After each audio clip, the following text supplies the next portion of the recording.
ચૂંટણીને ધ્યાનમાં રાખીને 33 સંવેદનશીલ વિસ્તારમાં સુરત પોલીસનું પેટ્રોલિંગ, 1 લાખથી વધુનો સ્થળ દંડ વસૂલાયો।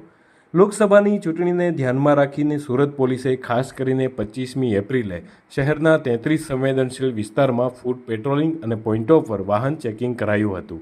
એક જ દિવસમાં દરેક પોલીસ સ્ટેશનોના સ્ટાફે પોતપોતાના વિસ્તારોમાં 3333 વાહનોનું ચેકિંગ કર્યું હતું, જેમાં પોલીસે સ્થળ પર જ 1 લાખથી વધુનો સ્થળ દંડ વસૂલ્યો હતો।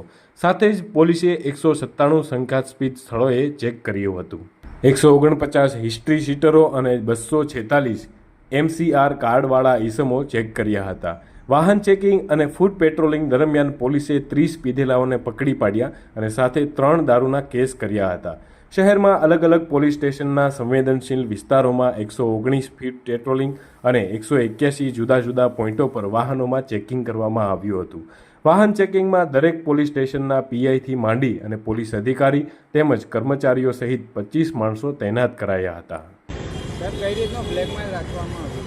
હાલ અત્યારે લોકસભા ચૂંટણી 2024ની તૈયારીઓ પૂરજોશમાં ચાલી રહી છે।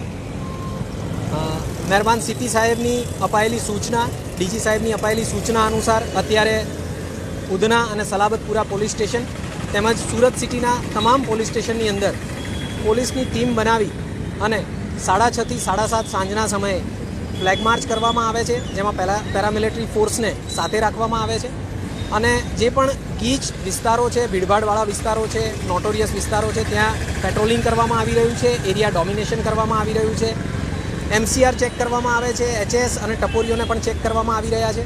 જે નાગરિકો છે એમની સાથે સુરક્ષા બાબતે ચર્ચા કરવામાં આવે છે કે જેથી એમના કોઈ પ્રશ્નો હોય અને એમને કોઈ તકલીફ હોય તો એ બાબતે પણ જાણકારી મળી શકે।